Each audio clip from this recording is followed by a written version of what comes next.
Assalamualaikum warahmatullahi wabarakatuh. Bismillahirrahmanirrahim. Alhamdulillahirabbil wassalatu wassalamu ala asyrafil mursalin sayyidina Muhammadin wa ala alihi washabihi ajmain. Amma ba'd. Subhanaka la ilma lana illa ma 'allamtana innaka antal alimul hakim.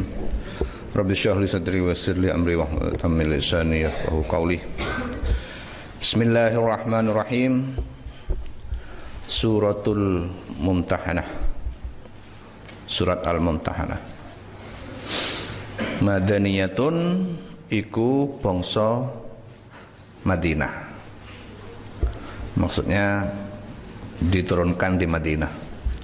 Wa ayatuha utawi pira-pira ayate suratul Mumtahanah salasah asyarotah iku 13.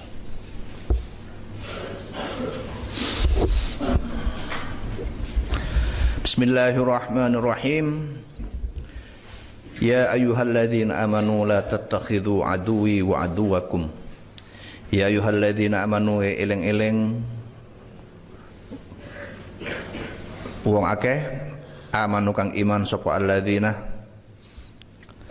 la tattakhidhu ojo gawe sira kabeh aduwi ing musuh ingsun wa aduwakum lan musuhe sira kabeh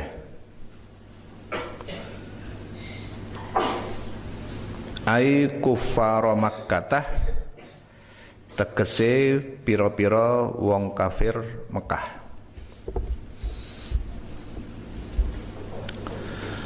Auliyaah ing kanca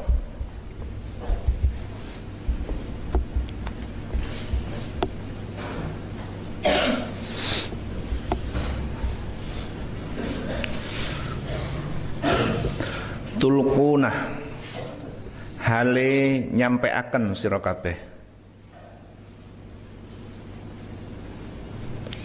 tusiluna tegese ngabaraken sira kabeh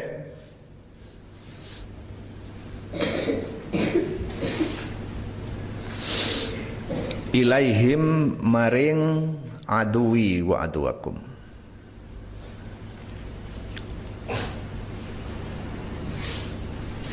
Ayat ini konteksnya adalah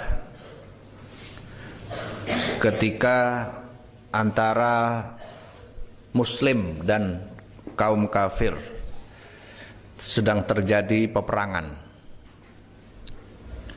maka hendaknya di pihak Muslim jangan sampai kemudian membocorkan rahasia atas rencana-rencana perang kaum Muslim, membocorkan rahasia kepada kaum kafir.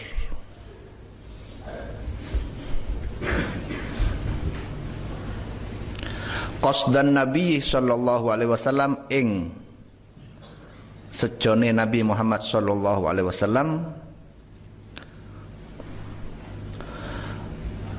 ghazwahum ing merangi aduwi wa aduwakum.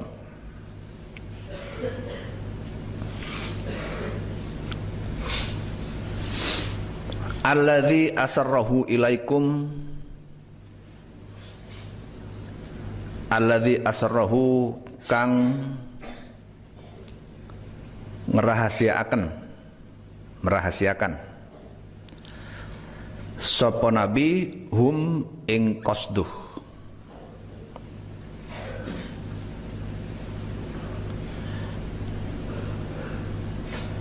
ilaikum maring sira kabeh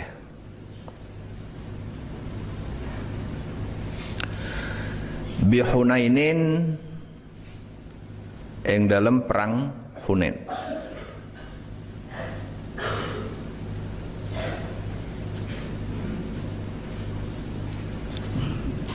Bil mawaddatih kelawan kasih sayang bainakum kang tetep ing dalem antarane sira kabeh Muslim wa bainahum lan antarane wong kafir.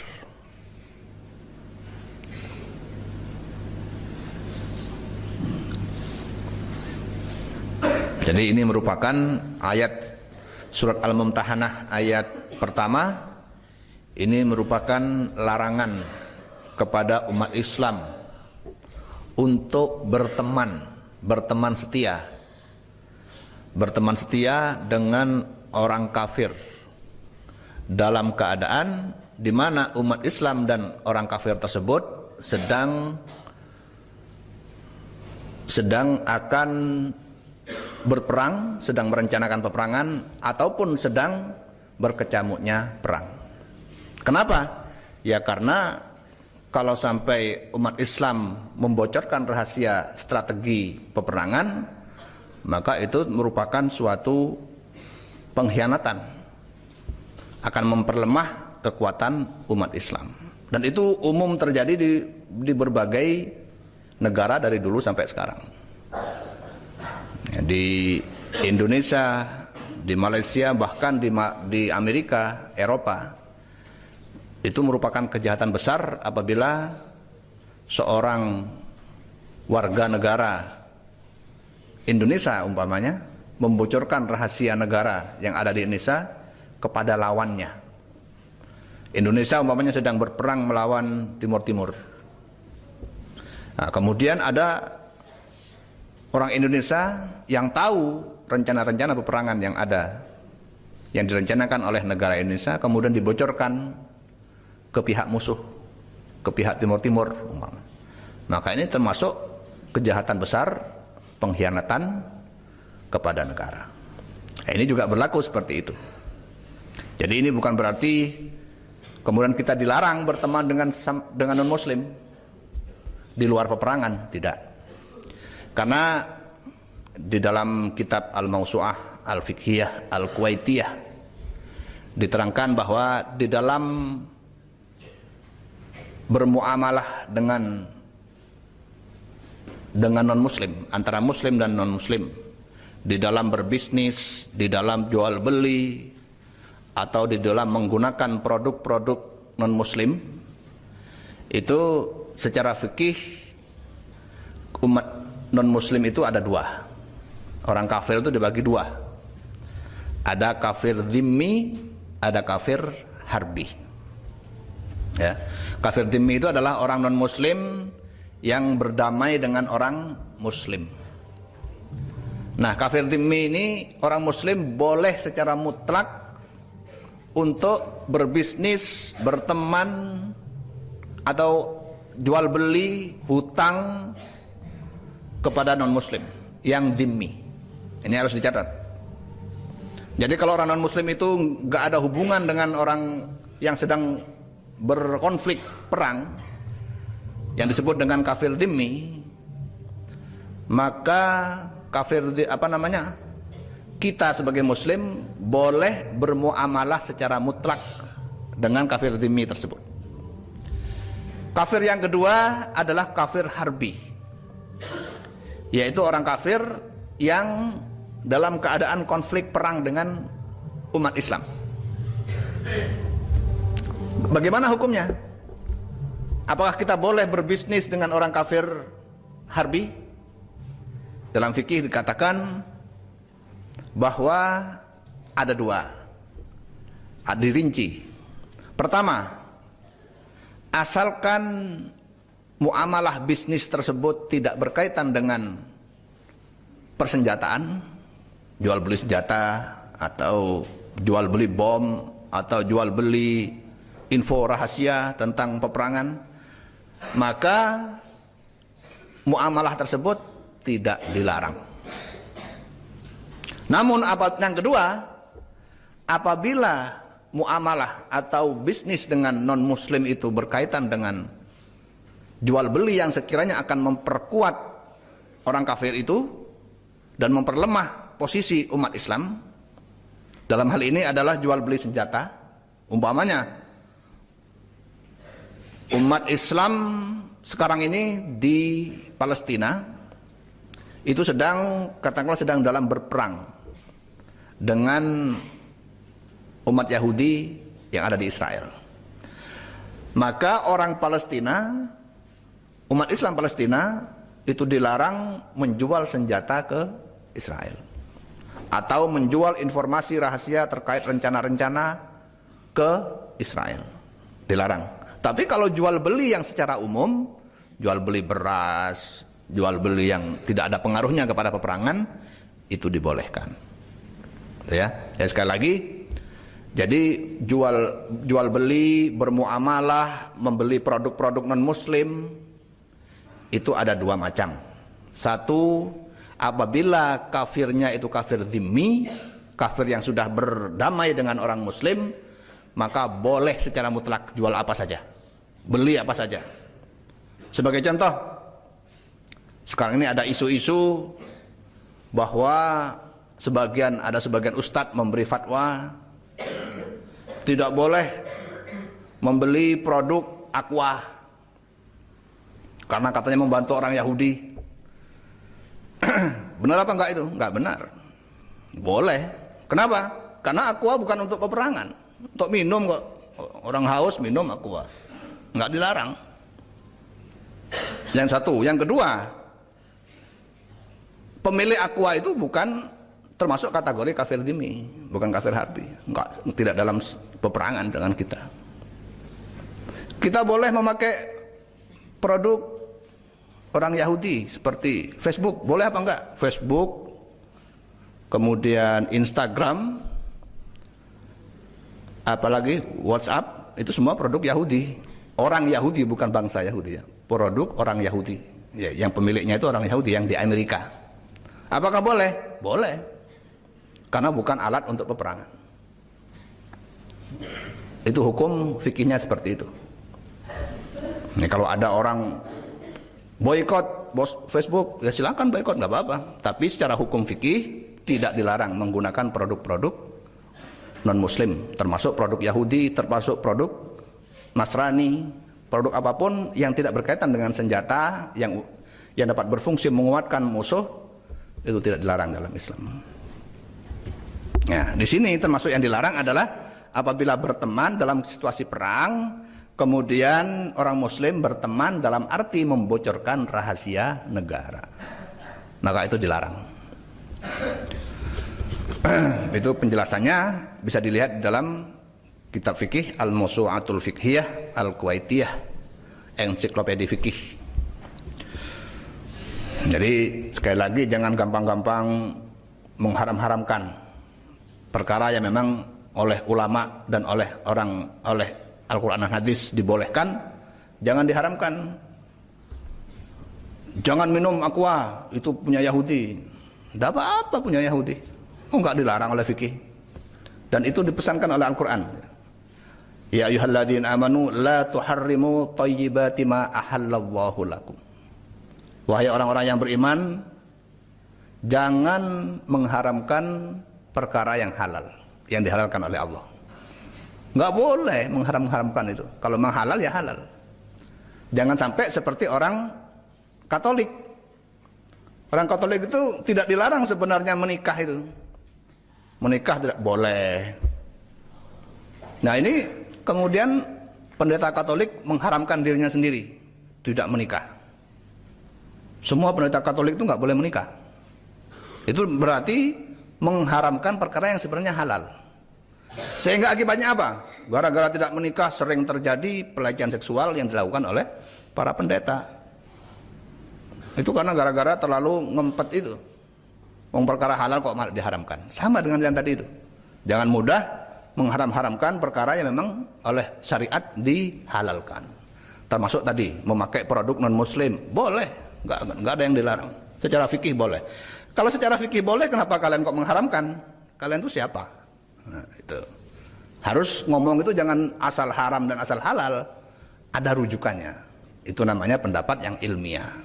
Rujukannya Quran hadis. Kalau di Quran hadis nggak ada, rujukannya kepada pendapat ulama yang ada di dalam fikih. Nah, di sini larangan untuk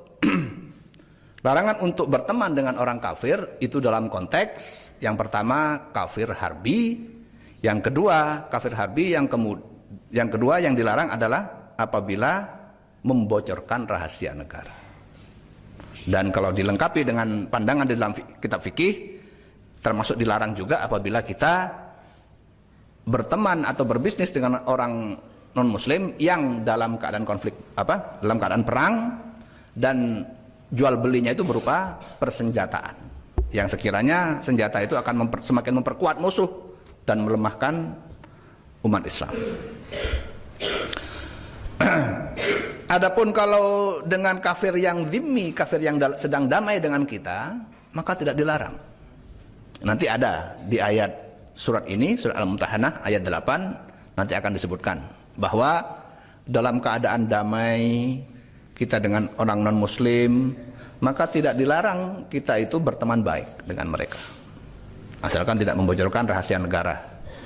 Berteman baik berarti juga berbisnis, jual beli, memakai produk kita dipakai oleh orang kafir juga produk orang kafir juga dipakai oleh umat Islam, tidak apa-apa. Kita itu semua barang-barang yang kita punya, yang kita pakai itu sebagian besar buatan non muslim.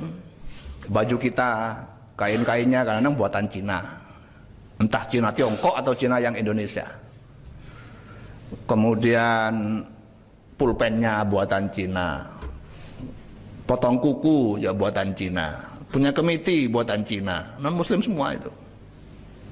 Jadi nggak usah kita bergaya mau memboikot, kita mati sendiri kalau boikot. Umat Islam itu ekonominya lemah. Jadi ya proporsional aja, biasa, nggak usah terlalu menggebu-gebu, tetapi juga tetap berdasarkan kepada syariat Islam. Halal haram itu yang menentukan adalah ulama ahli fikih, bukan asal orang ngomong, bukan politisi atau bukan siapapun. Ulama ahli fikih yang mengerti tentang cara pengambilan hukum. Di luar itu tidak punya hak untuk mengharamkan atau menghalalkan. Kita teruskan, katabah khatibun, hatibun ya. Katabah nulis surat, nulis hatibun sapa hatibuh ibnu Abi Balta'ah, ibnu Abi Balta'ah ilaihim maring wong kafirun kitaban ing surat. Ini kasusnya, asbabun nuzulnya ini. Mengapa kok dilarang berteman dengan orang kafir ketika dalam keadaan konflik perang? Bidzalikah kalau mengkono madkur. Jadi Hatib bin Abi Balta'ah ini adalah seorang muslim yang kebetulan dia itu punya keluarga yang masih kafir, punya anak-anak masih belum masuk Islam. Nah, jadi kemudian dia nulis surat kepada anaknya. Nah, ini hati-hati ya, sebentar lagi Rasulullah akan menyerang kalian. Nah, gitu. Ini kan pembocoran rahasia namanya. Bidzalika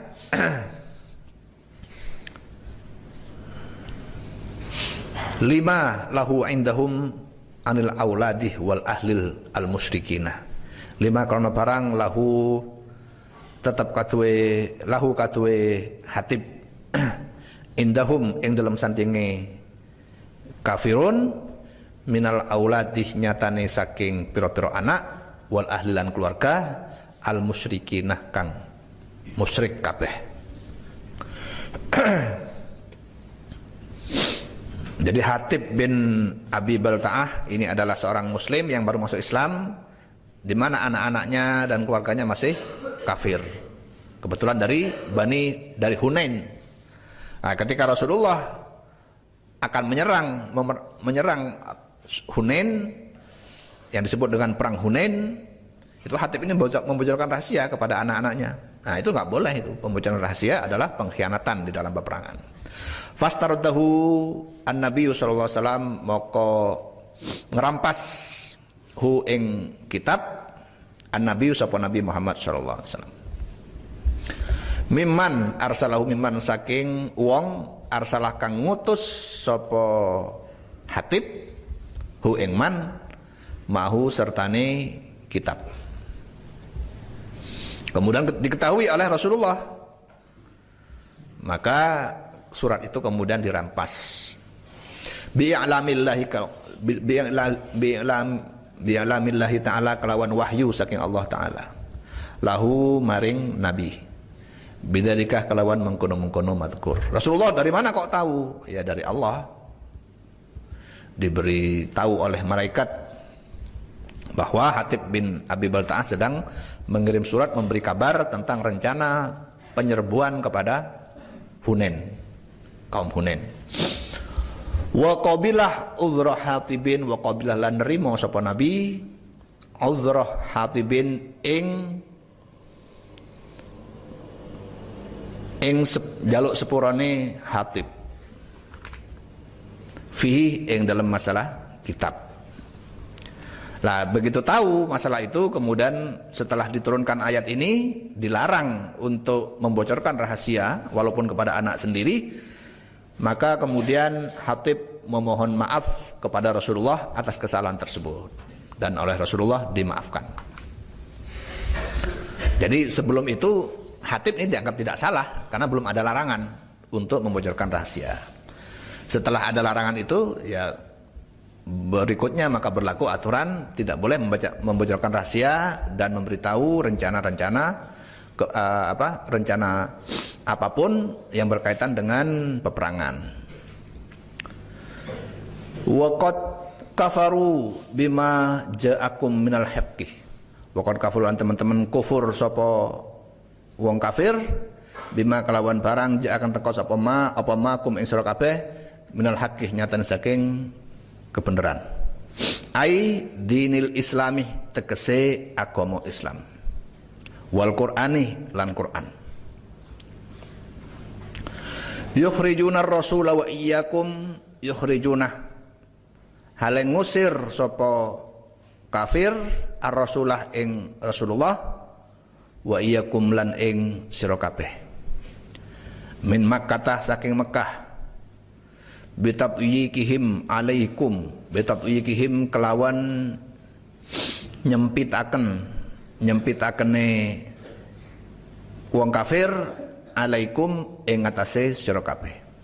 Nyempitaken itu maksudnya ya dipersulit. Kehidupan orang muslim itu dipersulit di Mekah.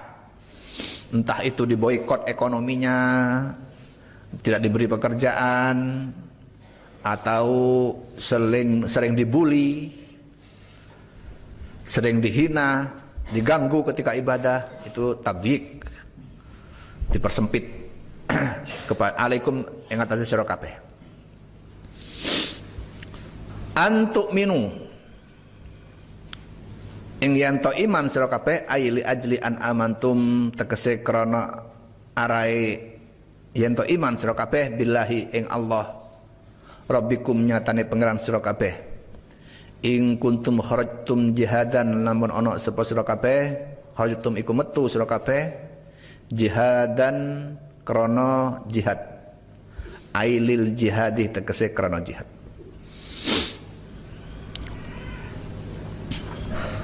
Nah ini kata sifatnya atau kondisinya larangan kepada orang berteman dengan orang kafir adalah waqad kafaru bima ja'akum minal haqqi yukhrijunar rasulah wa iyyakum. Itu. Jadi orang Islam dilarang berteman dengan orang kafir karena apa? Karena yukhrijunar rasulah wa iyyakum. Karena mereka telah mengusir umat Islam dan Rasulullah. Jadi bagaimana dengan orang kafir yang tidak mengusir umat Islam, malah berbuat baik? Tidak apa-apa. Di dalam ayat 8 nanti di surat Al-Mumtahanah dikatakan la yanhaakumullahu anil ladzina lam yuqatilukum wa lam yukhrijukum min diyarikum an tabarru.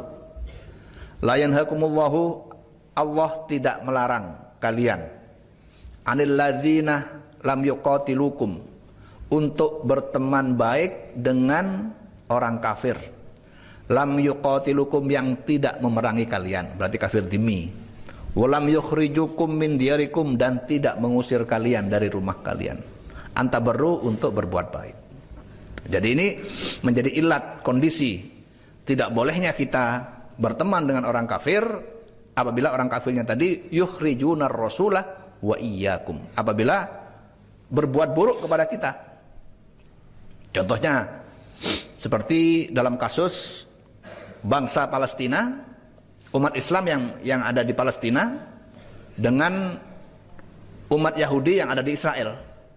Ini mereka adalah orang Yahudi, itu berarti yang ada di Israel adalah kafir dhimmi bagi warga Palestina. Oleh karena itu maka orang Palestina tidak boleh berteman dengan orang kafir dhimmi, dalam arti satu, ini rincian dari ulama fikih, dalam arti satu, tidak boleh membocorkan rahasia negara Palestina kepada negara Israel. Yang kedua, tidak boleh jual beli yang berkaitan dengan dapat memperkuat posisi Israel dan memperlemah posisi Palestina. Apa itu? Yaitu jual beli senjata. Tidak boleh. Adapun jual beli produk-produk yang biasa dimakan sehari-hari, maka warga Palestina yang muslim boleh membeli produk dari punya orang Yahudi. Dan itulah yang terjadi sekarang. Walaupun terjadi perang, tapi rakyat Palestina tetap membeli barang-barang punya Israel. Begitu juga sebaliknya, warga Israel juga membeli produknya warga Palestina. Kenapa begitu ya? Karena memang secara fikih dibolehkan, secara syariah.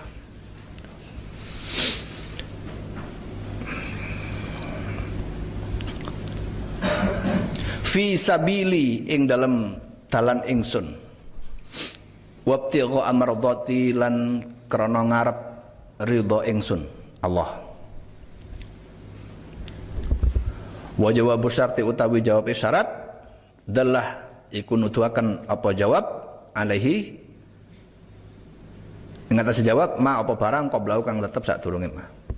Ai fala tattakhiduhum awliya, maka aja ngalap sira kabeh atau ndadekaken sira kabeh hum ing kafir awliya ing kanca. Tusirruna ilaihim bil mawaddati, tusirruna hale ngabarake secara rahasia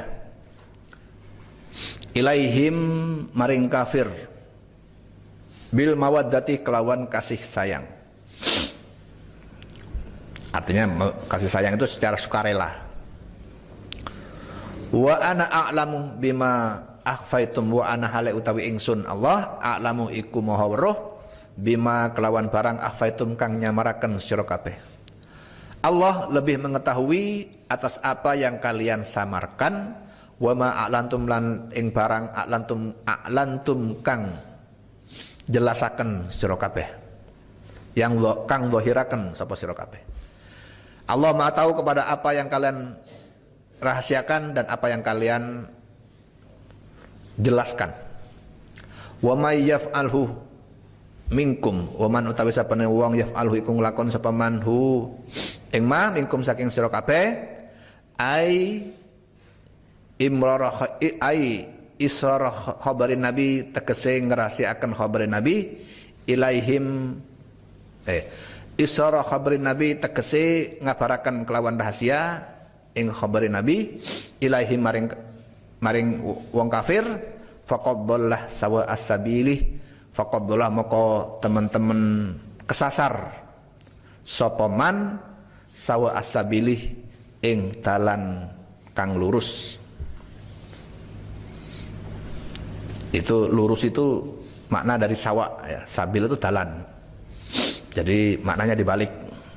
Sawa as-sabili ing dalan kang lurus. Ai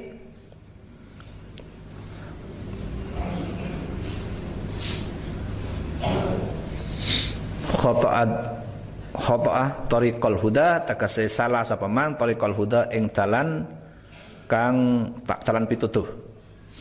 Wasawa'u utawi arti sawa utawi lafaz sawa fil aslih ing dalam asale al-wasatuh iku tengah-tengah atau adil.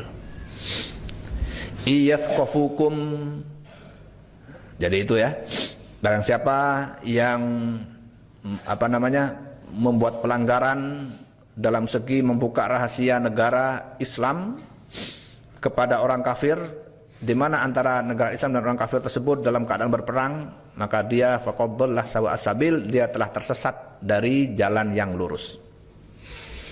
Gak boleh. Namun untuk kalau berbisnis, jual beli di bidang yang bukan urusannya berkaitan dengan senjata atau informasi rahasia, maka itu dibolehkan. Walaupun antara umat Islam dan orang kafir yang sedang berkonflik.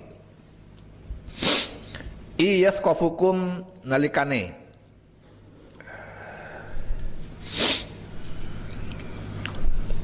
nangkep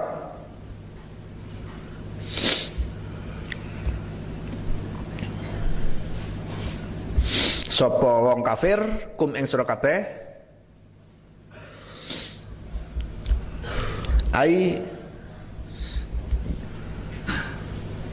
yadfaru bikum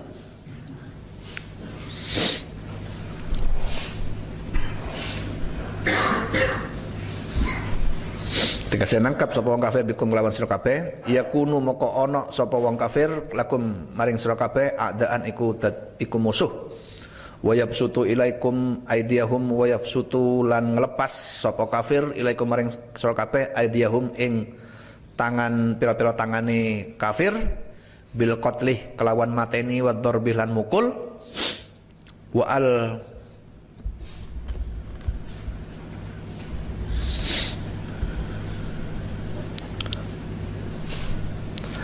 al sinatahum ya lan pira-pira lisane sira kafir bisu'i kelawan omongan Allah.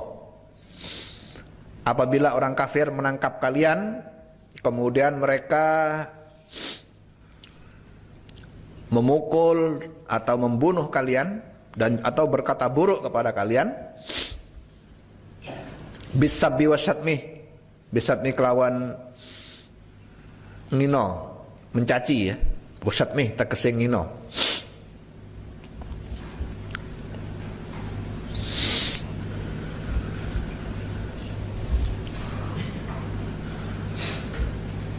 Wa waddu law takfuruna lan ngarep sapa kafir ay tamannau tegese ngarep sapa kafir law takfuruna supaya kafir sapa sira kabeh.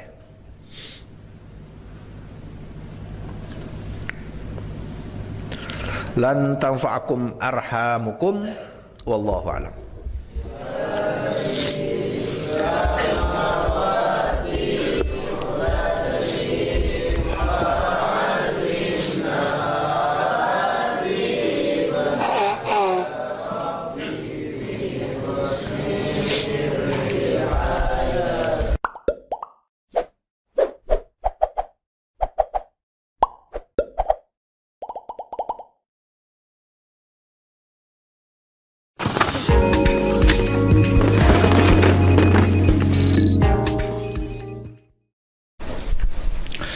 Assalamualaikum warahmatullahi wabarakatuh. Bismillahirrahmanirrahim. Alhamdulillahirabbil wassalatu wassalamu ala asyrofil anbiya'i wal mursalin sayyidina Muhammadin wa ala alihi wa sahbihi ajmain. Amma ba'd. Subhanaka la ilma lana illa ma 'allamtana innaka antal alimul hakim. Rabbi shrah li sadri wa yassir li amri wa hlul 'uqdatam min lisani yafqahu qawli. Bismillahirrahmanirrahim. Tafsir surat Al-Mumtahanah ayat 3. A'udzubillahi minasyaitonir rajim. Bismillahirrahmanirrahim.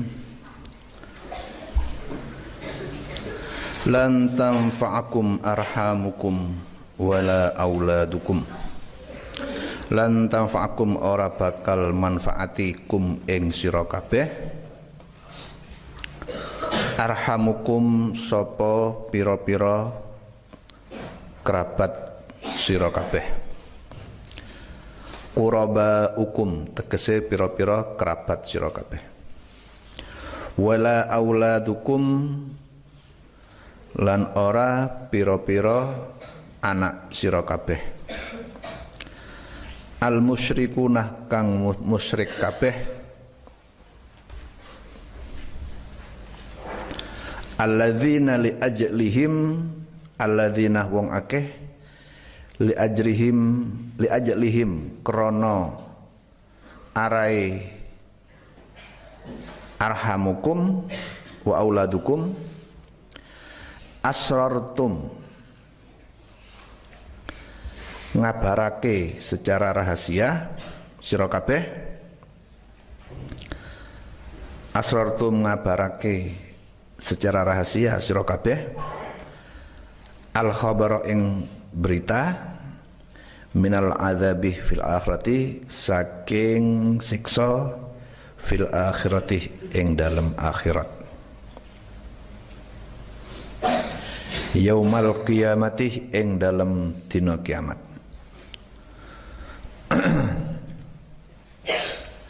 Yafsiluh kang misah sapa Allah, atau yafsilu hale misah sapa Allah, bisa dibaca yafsil atau yufsal. Bil bina'il maf'ulih kelawan mabni maf'ul, atau bil bina'i kelawan mabni lil maf'ulih maring maf'ul. Bina maf'ul itu maksudnya mabni majhul atau bentuk kalimat pasif. Wal fa'ilih lan mabni fa'il atau bentuk kalimat aktif. Memakan itu mabni fa'il. Kalau dimakan itu mabni majhul atau kalimat pasif. Bainakum ing dalam antarane sira kabeh wa bainahum lan ing dalam antarane arhamukum wa auladukum. Fatakununa moko ono sira kabeh iku fil jannati ing dalam swarga wahum hale utawi arhamukum fi jumlatil kufari ing dalam umume wong pira-pira wong kafir iku finnari ing dalam neraka.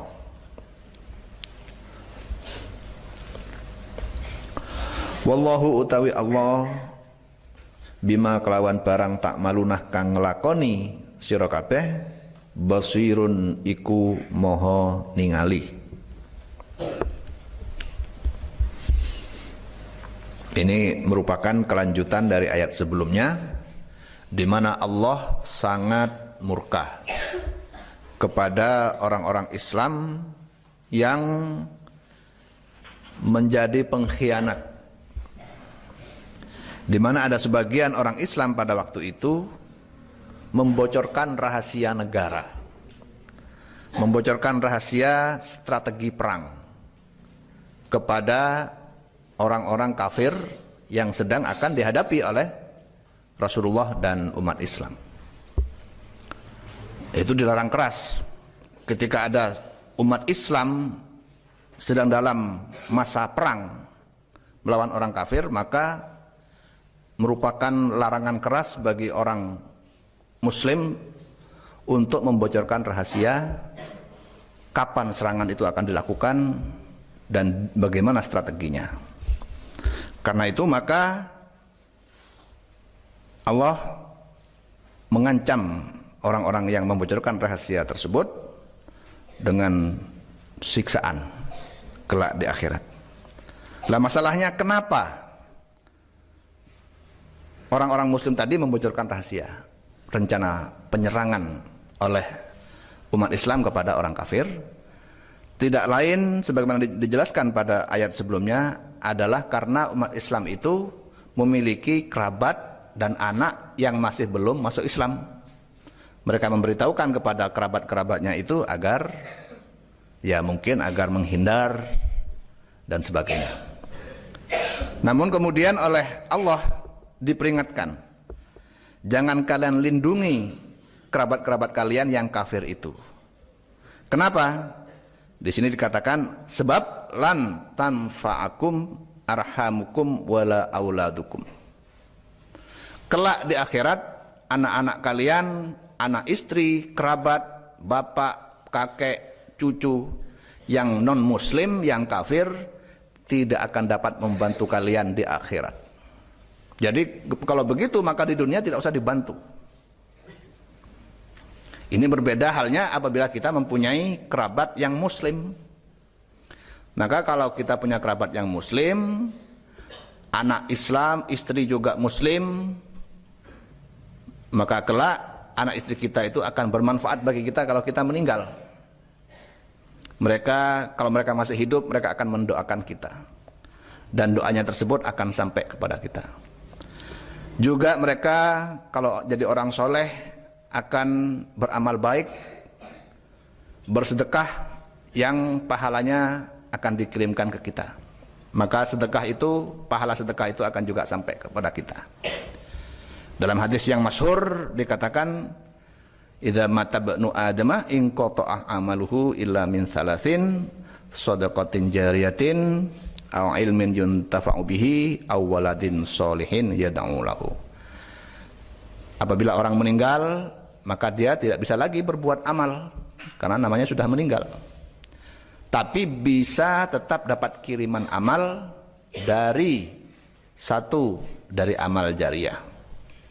Kalau kalian bersedekah, mungkin tiap Jumat memasukkan uang 1.000-2.000 ke kotak amal, itu disebut dengan amal jariah, yang walaupun kalian nanti mati akan dapat kiriman pahala dari amal tersebut. Yang kedua, ilmin yuntafa'u bihi, ilmu yang bermanfaat. Karena suatu ilmu yang bermanfaat itu juga akan memanfaati orang yang kita ajari. Kalian jadi guru, kemudian mengajarkan kepada murid, muridnya mengambil ilmu dari kalian, kemudian oleh si murid tadi, si murid jadi guru, disebarkan lagi kepada muridnya, maka setiap pahala yang dilakukan oleh, yang dimiliki oleh murid akan menyebar kepada gurunya juga. Itu ilmu yang bermanfaat. Yang ketiga, punya anak yang soleh, yang mendoakan kepada orang tuanya.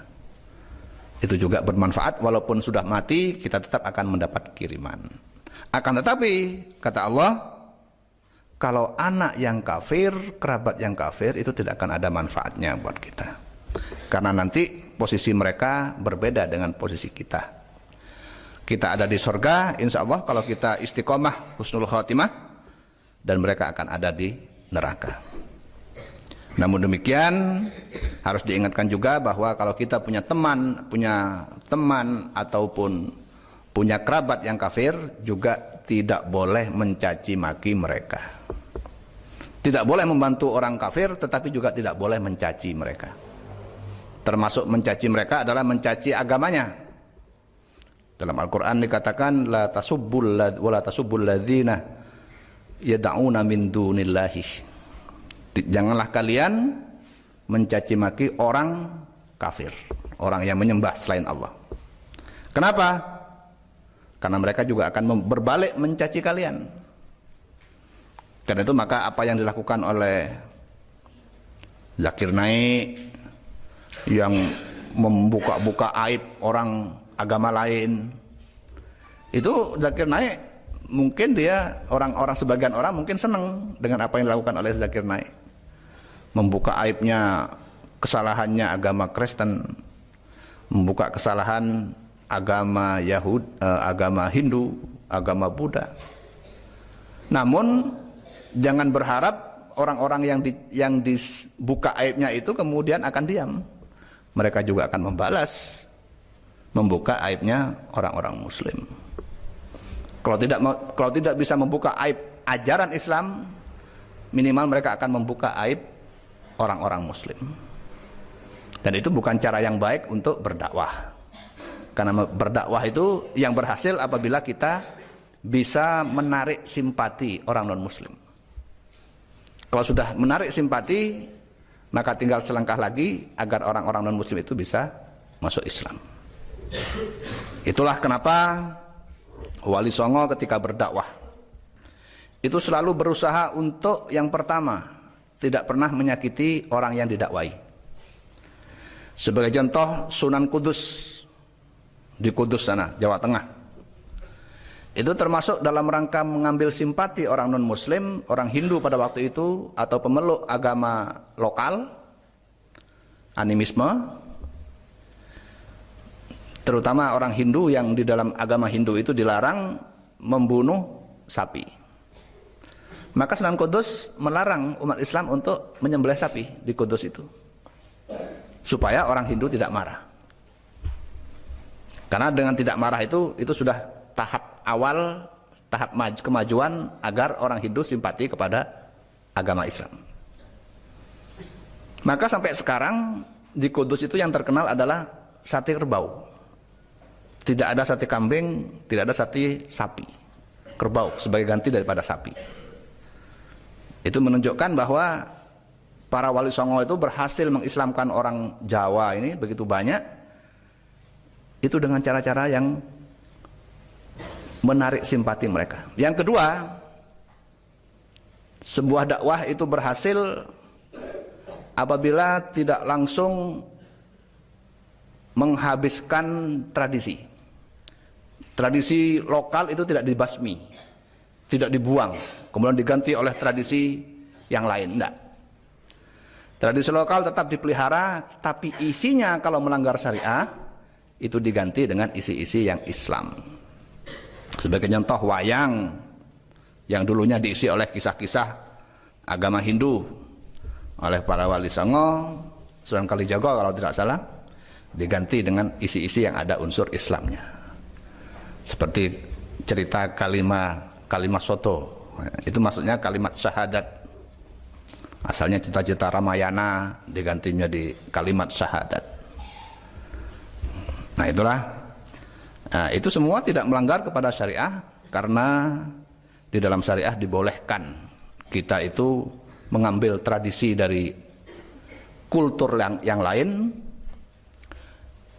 asalkan kita isi dengan hal-hal yang tidak berlawanan dengan syariah. Adapun hadis yang menyatakan man tasyabbaha biqaumin fahuwa minhum, barang siapa yang serupa dengan suatu kaum maka dia termasuk dalam kaum itu, maka itu dalam menurut Ibnu Hajar Al-Asqalani di dalam Fathul Bari dinyatakan bahwa yang haram meniru budaya yang lain, budaya orang lain, baik budaya orang Kristen, budaya orang Hindu, dan lain sebagainya, apabila budaya tersebut merupakan budaya yang khas dimiliki oleh agamanya, bukan budaya dari orangnya. Jadi tidak ada larangan kita meniru budaya Barat, budaya Jepang, budaya Cina, asalkan itu bukan bagian dari ritual agama orang tersebut. Itu harus dibedakan. Pakai dasi, bagaimana hukumnya? Dasi itu merupakan budaya Barat, bukan budaya Kristen. Maka tidak masalah. Malah bagus, tambah menutupi auratnya. Orang pakai dasi kan gak ada yang kelihatan auratnya. Ditambah pakai jas lagi, tambah rapat auratnya. Nah, jadi jangan gampang-gampang menafsiri man tasyabbaha biqaumin fahuwa minhum. Karena panjang itu ceritanya.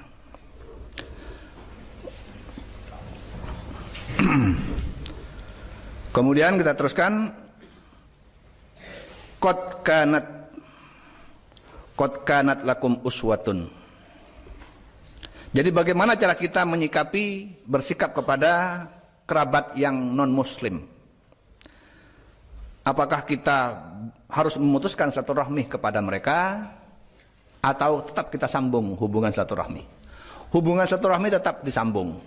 Seorang anak yang muslim tetap berkomunikasi, menyambung hubungan silaturahmi dengan bapak ibunya yang non muslim. Punya saudara asalnya muslim kemudian murtad karena menikah dengan orang Kristen, ikut Kristen, apa kita harus putus hubungan? Hubungan tetap tidak putus. Namun hubungan silaturahmi tersebut harus ada batasnya.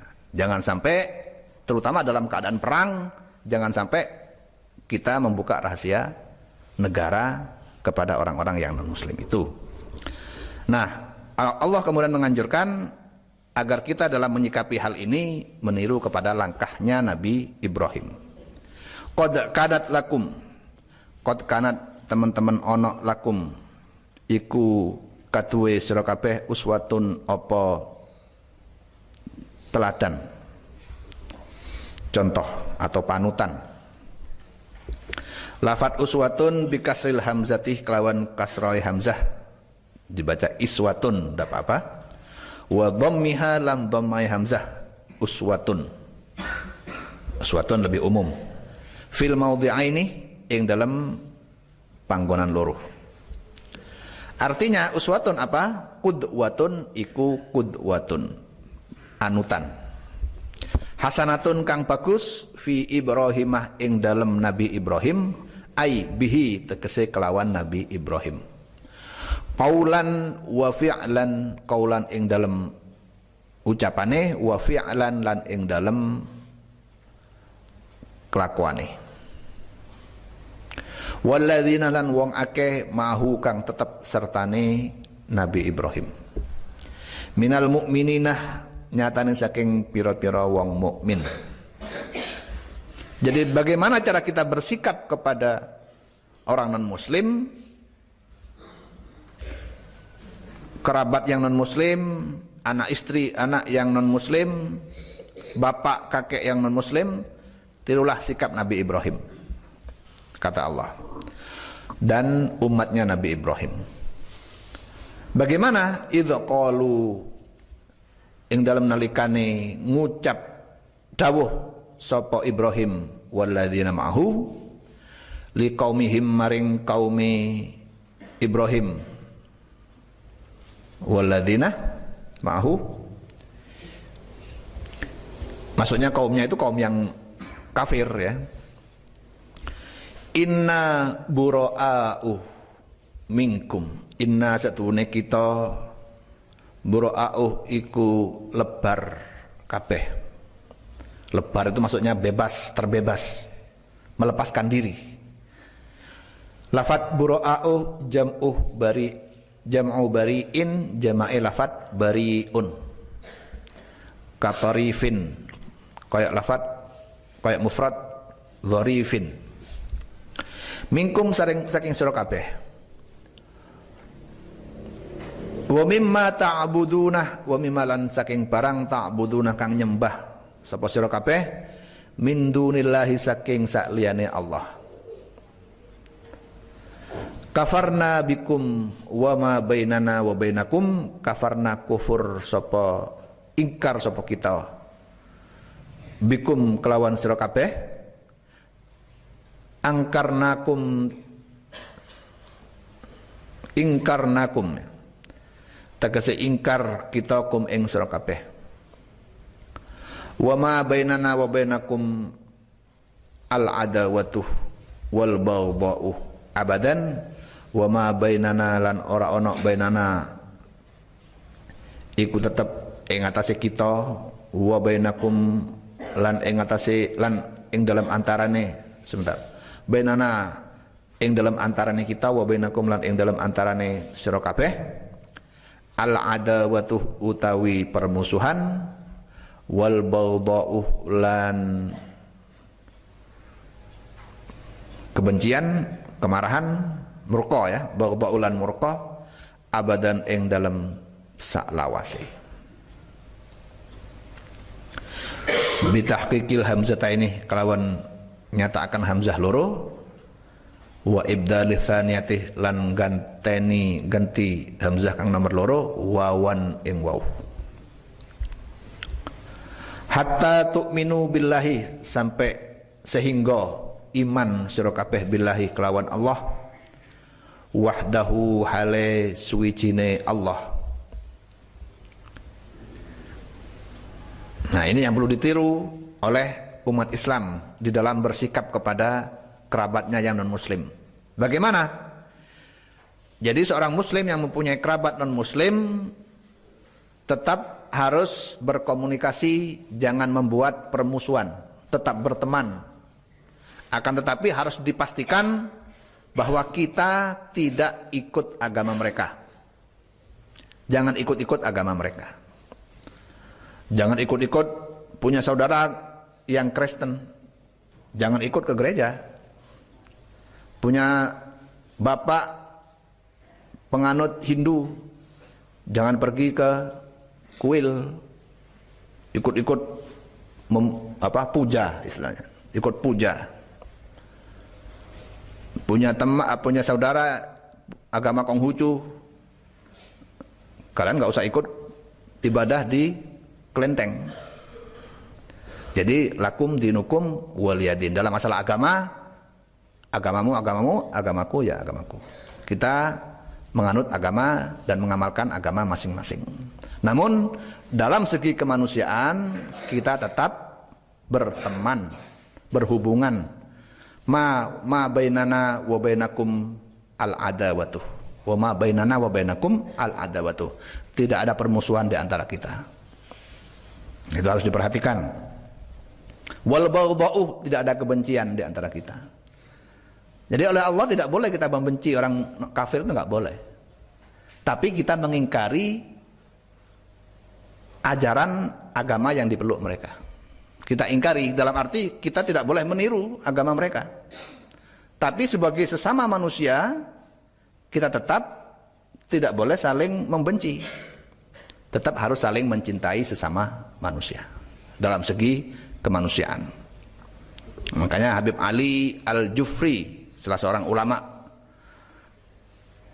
mubaligh yang saat ini terkenal di Timur Tengah, merupakan sahabat dari Habib Umar bin Hafidh. Beliau selalu menyatakan, saya mencintai orang Yahudi sebagai sesama manusia, tapi saya membenci, saya tidak menyukai kepada politik Zionisme orang Israel, bangsa Israel. Itu harus dibedakan. Bangsa Israel saat ini sedang menjajah umat Islam di Palestina. Itu harus dibenci. Penjajahan itu harus dibenci. Tapi kepada umat Yahudi sebagai sesama manusia kita tetap harus memiliki rasa cinta dengan mereka. Kepada orang ajaran Kristen, kita ingkar kepada ajaran Kristen. Karena ajaran yang benar hanyalah Islam. Inna dinah indallahi al-Islam. Akan tetapi kita tetap harus memiliki rasa cinta kepada orang Kristennya sebagai sesama manusianya. Itu yang selalu diingatkan oleh Al-Habib Ali Al-Jufri, Yaman, yang sekarang tinggal di Abu Dhabi atau Dubai. Itu harus dibedakan. Jadi kalau kalian ketemu orang Cina yang Buddha atau Kristen, jangan membenci kepada orang Cina. Tetap harus ada saling rasa suka sesama manusia. Tetapi tetap pada waktu yang sama kita harus mengingkari ajaran agama mereka. Itu dua hal yang berbeda. Antara ingkar kepada ajaran agama non-muslim dengan mencintai mereka dari segi sesama manusianya. Ini Allah sudah memerintahkan kita supaya kita meniru Nabi Ibrahim dalam bersikap kepada kaum kafir. Bagaimana sikap Nabi Ibrahim kepada orang kafir?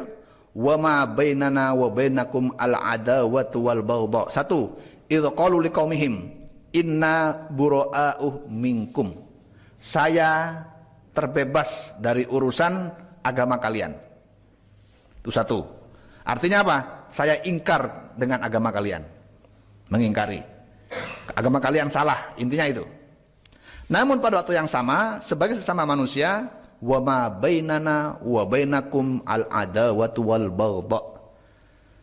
Namun kita sebagai sesama manusia tidak ada permusuhan, tidak ada kebencian. Ini penting. Menanam rasa cinta, membuang rasa benci kepada sesama manusia, walaupun itu non-muslim, penting. Kenapa? Karena peperangan itu timbul dari rasa benci. Konflik itu timbul yang pertama dari rasa benci. Kalau sudah tidak ada rasa benci, rasa permusuhan, maka tidak akan ada konflik. Baik antara sesama muslim maupun dengan non-muslim. Hatta tu'minu billahi wahdahu, sehingga kalian beriman kepada Allah dan mengesakannya. Itu semua jadi dua langkah Nabi Ibrahim ini harus ditiru oleh kita dalam bersikap kepada non-muslim. Satu, mengingkari agamanya. Yang kedua, tetap mencintai orangnya. Tidak permusuhan, tidak ada permusuhan. Kecuali kata Allah, illa qaula Ibrahim li abihi angin dawuhe Ibrahim li abihi maring bapake Ibrahim la astaghfironna laka wa ma amliku laka minallah. La astaghfironna laka yakti bakal njaluk sepura temen ingsun lakah maring jenengan. Mustasnan iku den kecuali akan min uswatin saking uswah saking panutan. Ai falaisa lakum at-ta'assi bihi fi dzalika falaisa moko ora ana lakum iku wenang kaduwe sira kabeh at-ta'assi bihi iku ngrasa getun bihi kelawan Ibrahim fi dzalika ing dalam mengkono-mengkono kaul bi antas taghfiru lil kufar kelawan yen to njaluk sepura sira kabeh lil kufari maring pira-pira wong kafir. Nah, yang untuk yang satu ini ucapan Nabi Ibrahim yang memohon ampun kepada Allah atas kesalahan ayahnya yang kafir itu tidak boleh ditiru. Jadi apakah kita yang muslim tidak boleh memohon ampun mendoakan orang tua kita yang kafir? Ini menurut ulama diperinci. Yang pertama, orang tua yang kafir yang masih hidup kita boleh memohon ampun dalam arti mendoakan mereka, terutama mendoakan mereka agar mendapatkan hidayah. Yang kedua, apabila orang tua kita yang kafir tersebut sudah meninggal, maka haram hukumnya mendoakan orang tua kita yang kafir itu supaya masuk surga. Tidak boleh. Itu ya. Jadi mendoakan orang kafir, orang tua kita, saudara kita yang kafir, itu dirinci. Yang pertama, boleh kalau mereka masih hidup, dan doa kita itu intinya agar mereka mendapatkan hidayah. Yang kedua, haram mendoakan orang kafir, keluarga kita yang kafir, apabila mereka sudah meninggal. Tidak boleh didoakan supaya selamat, karena sudah nggak bisa selamat, mereka sudah keluar dari bukan orang Islam lagi. Hanya orang Islam yang bisa didoakan supaya selamat. Walaupun mungkin orang Islam tersebut banyak dosanya. Selagi masih mengakui isi kalimat syahadat asyhadu an la ilaha illallah wa asyhadu anna muhammadar rasulullah, maka dia akan masuk surga. Mangqala fi akhir kalamihi la ilaha illallah dakhalal jannah. Barang siapa yang di akhir hidupnya dia mengucapkan la ilaha illallah, maka dia akan masuk surga. Itu kalau muslim. Tapi kalau non muslim sudah mentok, nggak bisa lagi selamat dari siksa akhirat. Karena itu maka tidak boleh didoakan. Nah, dan karena itu oleh Allah sikap Nabi Ibrahim ini tidak perlu dicontoh. Gitu. Wa ma amliku wa qauluhu lan dawa Ibrahim wa ma amliku lakah minallahi wa ma amliku lan ora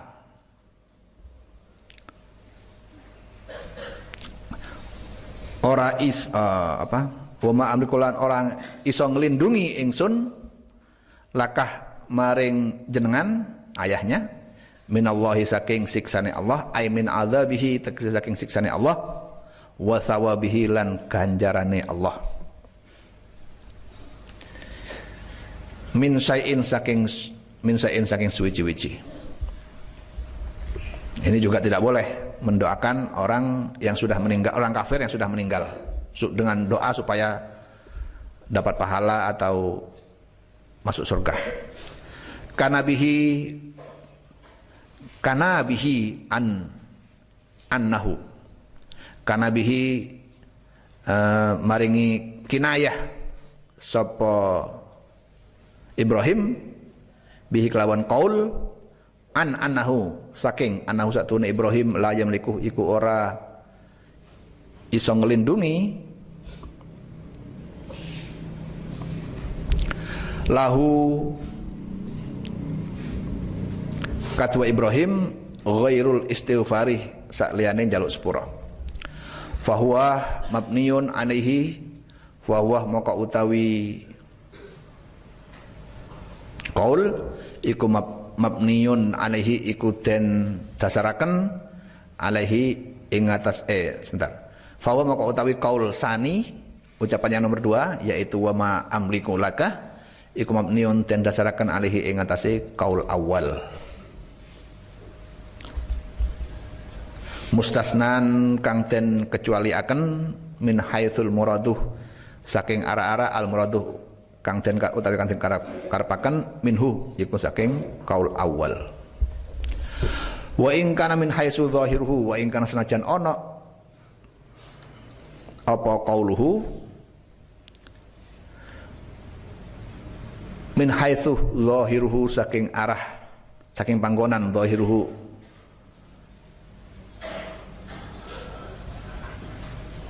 utawi zahire qaul iku mimma saking barang ya ta'asa kang getun sapa Ibrahim fihi ing dalam qaul.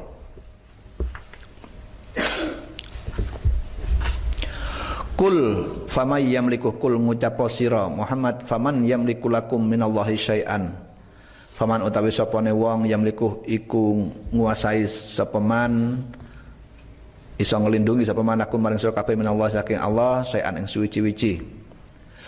Wastighfaruhu lahu wastighfaru utawi njaluk sepurane Ibrahim lahu maring abihi iku qabla ayyatabayyana lahu iku ing dalam sadurunge yen to jelas lahu maring Ibrahim apa annahu sadurunge abuhu aduwun lillahi iku musuhe Allah iku musuh lillahi katwe Allah aduwullahi ya aduwun lillahi iku musuh lillahi katwe Allah kama dzakarahu fi baraatin kaya barang dzakarahu nutur sapa Allahu ing ma fi baraah ing dalam surat Baraah surat Taubat.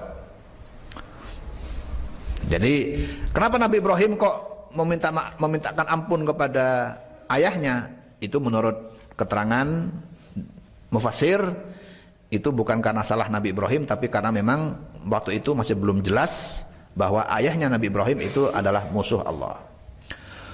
Rabbana alaikah tawakkalna Rabbana du Allah alaikah ing atase jenengan tawakkalna tawakal kita wa ilaikah lan maring jenengan anabna taubat kita wa ilaikah lan iku maring jenengan al-masiruh utawi nggon bali. Ini termasuk doa daripada Nabi Ibrahim. Rabbana 'alaika tawakkalna wa ilaika anabna wa ilaikal masir. Min qaulil khalili saking dawe Nabi Ibrahim. Al-Khalil itu julukan juga untuk Nabi Ibrahim. Wa man lan wong mahu kang sertane Nabi Ibrahim. Ai qalu tegese ngucap sapa Nabi Ibrahim wa ma'ahu Rabbana la taj'alna fitnatan lil ladzina kafaru Rabbana du pangeran ing kita la taj'alna ojo dadiaken jenengan fitnatan ing fitnah. Fitnah itu artinya ujian atau cobaan. Lil ladzina kafaru maring wong akeh kafaru kang kafir sapa alladzina. Ai la tudhiruhum alaina tegese ojo menangaken jenengan hum ing kafaru alladzina kafaru alaina ing atase kita. Ya Allah, Nabi Ibrahim berdoa, jangan jadikan orang kafir itu menjadi menang dengan kita. Ya coba bangunkan yang tidur.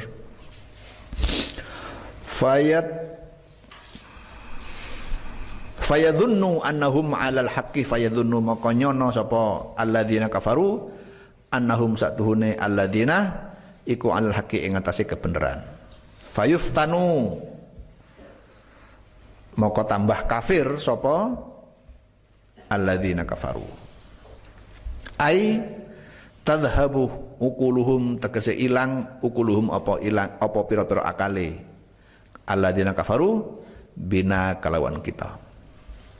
Nah ini doa Nabi Ibrahim yang Rabbana la taj'alna fitnatan lil ladzina kafaru. Ya Allah, janganlah engkau jadikan fitnah kepada orang kafir.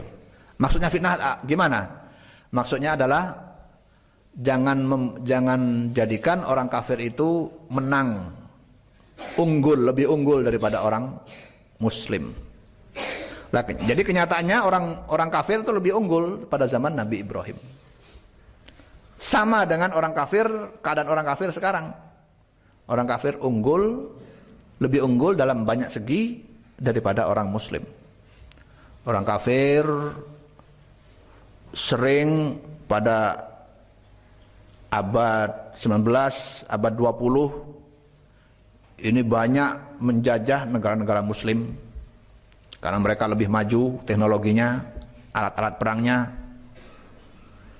bahkan bisa menjajah Indonesia selama 3 abad setengah. Belanda itu tempatnya seperti Pulau Madura itu besarnya. Nah, kita besarnya segini, rakyatnya juga banyaknya segitu, bisa dijajah oleh orang yang sedikit. Kenapa? Karena orang-orang Belanda ini pinter-pinter, sekolahnya tinggi-tinggi, kuliah bidang persenjataan, bisa membuat senjata, sementara orang Indonesia masih mengandalkan keris sama pisau dan celurit. Ditembak dari jarak jauh, mati semua. Udah dijajah. Nah, jadi bagaimana cara kita doa Nabi Ibrahim ini bagaimana supaya terlaksana? Rabbana la taj'alna fitnatan lil ladzina kafaru. Ya Allah, janganlah Engkau jadikan fitnah kepada orang kafir. Artinya janganlah sampai orang kafir menang terhadap orang Islam. Dengan kata lain, doa Nabi Ibrahim adalah, ya Allah, jadikanlah orang Islam lebih unggul daripada orang kafir. Caranya gimana? Ya harus dilaksanakan oleh umat Islam dengan cara mulai dari awal pendidikan harus lebih tinggi dari orang kafir. Belajarnya harus lebih rajin dari orang kafir. Jurusan-jurusan yang diambil pun jangan jurusan agama semua. Nanti ketika kuliah kalian jangan hanya mengambil jurusan agama terus semua. Akhirnya jadi rebutan, jadi mubalik. Saling caci maki, mubalik yang sana mencaci mubalik yang sini. Jadi ada pembagian tugas ketika kuliah. Kalau masih tingkat SLTP, SLTA, maka memang seharusnya kalian mondok. Kalau bisa dari TK itu sudah mondok, supaya nggak kena kontaminasi lingkungan.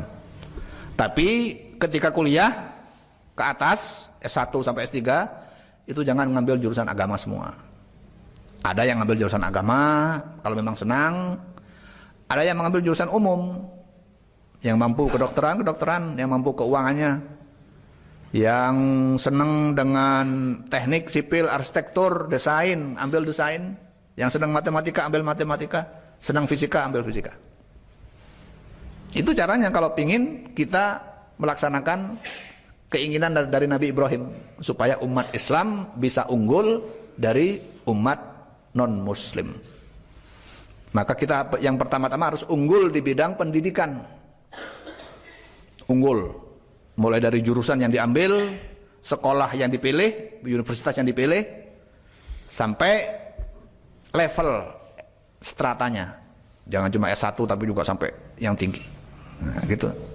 Kalau sudah itu, langkah berikutnya adalah menguasai birokrasi. Kalau sudah pendidikan kita unggul, maka otomatis kita bisa masuk ke birokrasi-birokrasi, ke perusahaan-perusahaan swasta, dimasuki, akan diterima di situ sesuai dengan keahlian kita. Di iklan di koran biasanya ada lowongan pekerjaan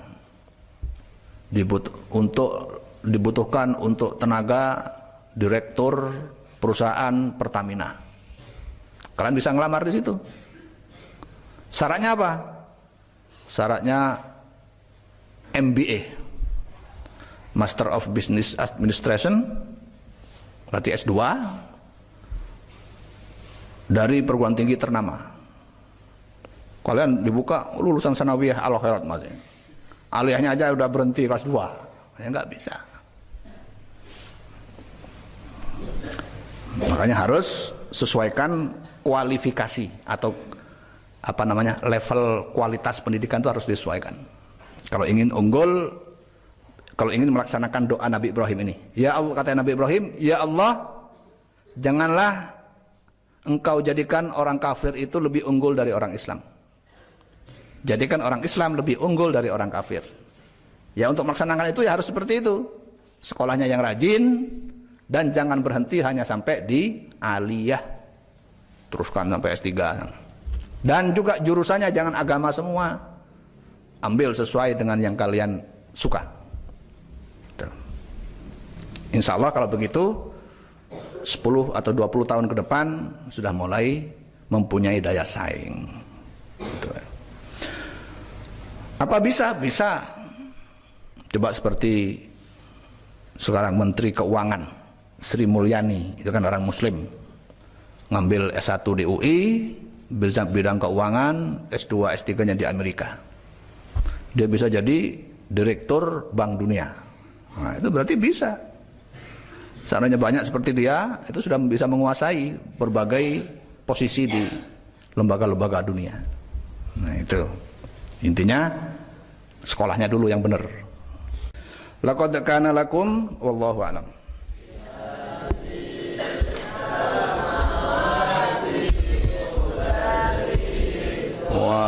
Wa'allimna wa'adibna ya Rabbi bihusni.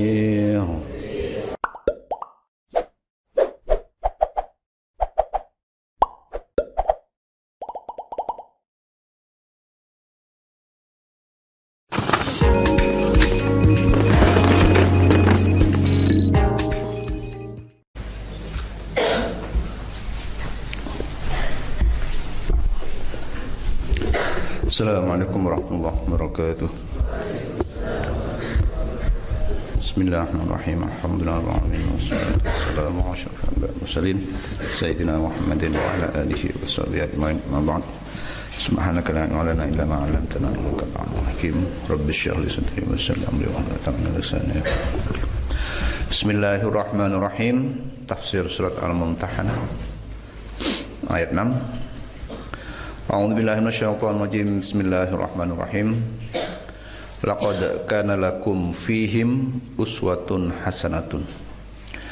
Laqad kana yakti teman-teman ono lakum iku kaduwe sira kabeh ya umat Muhammadin, hai umat Muhammad. Lafaz laqad kana jawabu qasamin muqaddarin iku dadi jawab qasam kang den kira-kira. Fihim uswatun hasanatun. Fihim yang dalam madhkur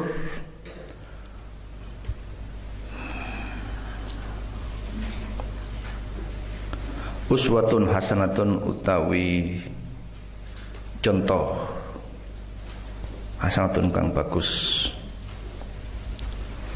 Liman katuwe wong kana kang ono apa man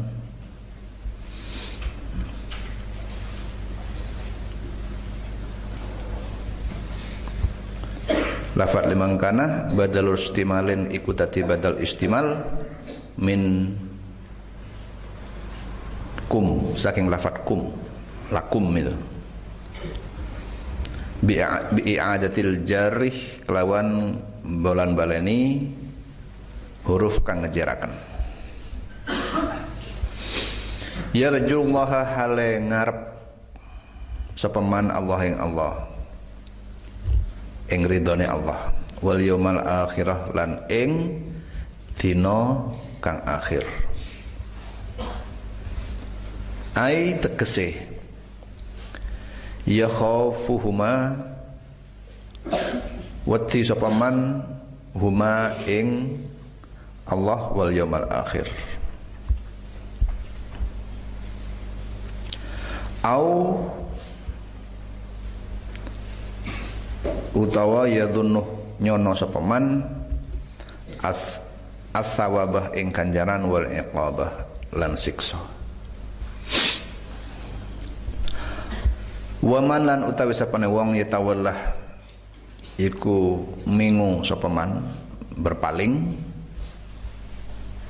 bi an yuwaliyah kelawan yen to gawe kanca sapa man al kufar ing pira-pira wong kafir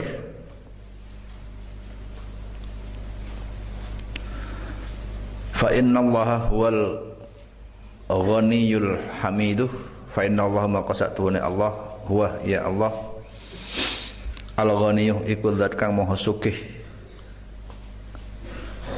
an khalqihi saking makhluke Allah Alhamiduh tur zat kang maha terpuji li ahli taatihi kaduwe wong kang taat ing Allah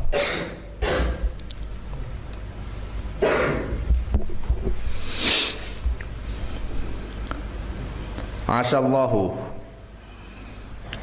mugi-mugi ana sapa Allah ayya ja'ala dadi akan sapa Allah bainakum ing dalem antarane sira kabeh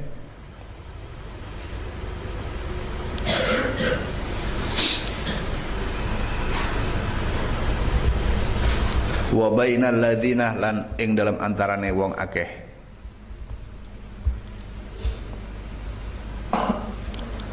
adaitum kang musuhi sira kabeh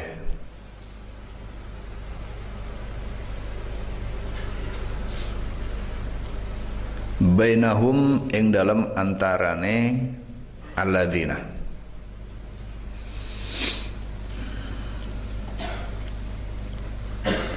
min kuffari Makkah saking pira-pira wong kafir Mekah ta'atan krana taat lillahi maring Allah ta'ala maha luhur Allah dadi akan mawaddatan ing kasih sayang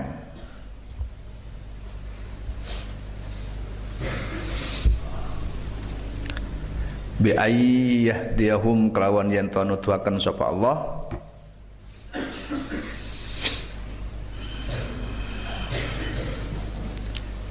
hum ing alladzina adaitum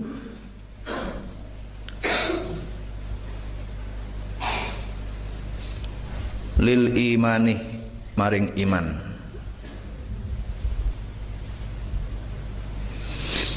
fayasiru moko dadi sapa alladzina adaitum lakum maring sira kabeh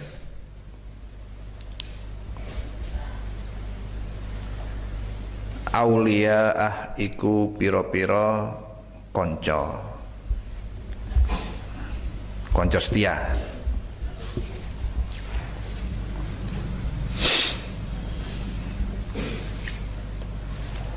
Nah, jadi sebagaimana dijelaskan sebelumnya bahwa kita dalam keadaan berperang dengan orang kafir dilarang keras untuk membuka rahasia strategi yang direncanakan oleh umat Islam. Dilarang keras, haram. Walaupun di pihak orang kafir itu ada kerabat-kerabat dekat kita.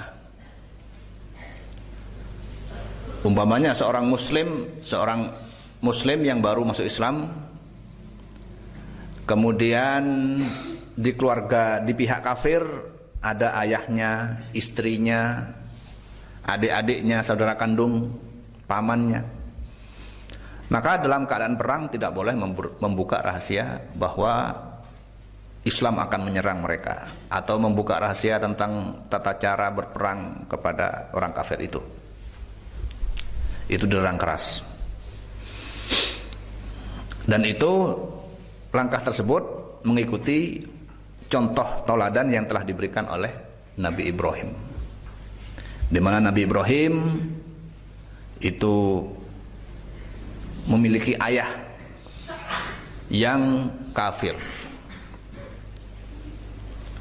Karena memiliki ayah yang kafir, maka Nabi Ibrahim dengan tegas menyatakan bahwa Nabi Ibrahim mengingkari kepada ajaran yang dianut oleh ayahnya.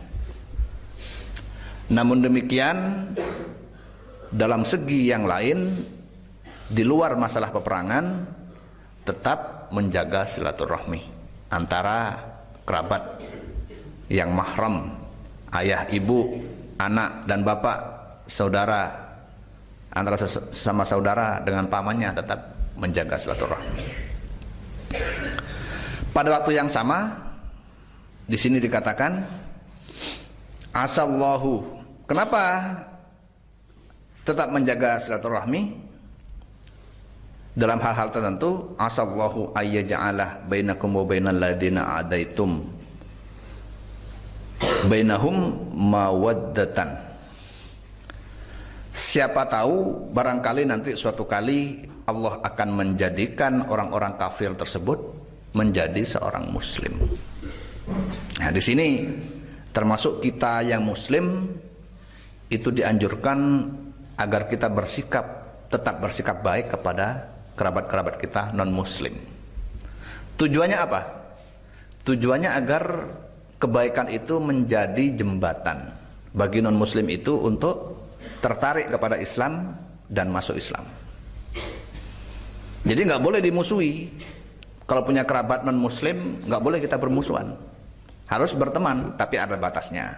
Jangan sampai pertemanan itu kemudian membuka rahasia, terutama dalam keadaan perang. Nah, dengan tetap menjaga persahabatan dengan non-muslim, terutama kerabat-kerabat kita, maka diharapkan orang-orang non-muslim yang baik hatinya, yang lembut hatinya, itu bisa terbuka, tertarik kepada Islam, sehingga mereka ikut menjadi muslim. Ya, di sini sudah jelas di dalam surat Al-Mumtahanah, asallahu ayyaja'ala bainakum wa bainal ladzina adaitum minhum mawaddatan. Dengan demikian maka semoga Allah melembutkan, membuka hidayat kepada orang-orang kafir yang memusuhi kalian tersebut, sehingga tercipta mawaddah, rasa kasih sayang antara kalian dengan orang kafir itu. Rasa kasih sayang itu timbulnya bi ayyahdiyahum lil imani, dengan cara Allah memberi petunjuk, memberi hidayat kepada orang kafir tersebut sehingga mereka beriman.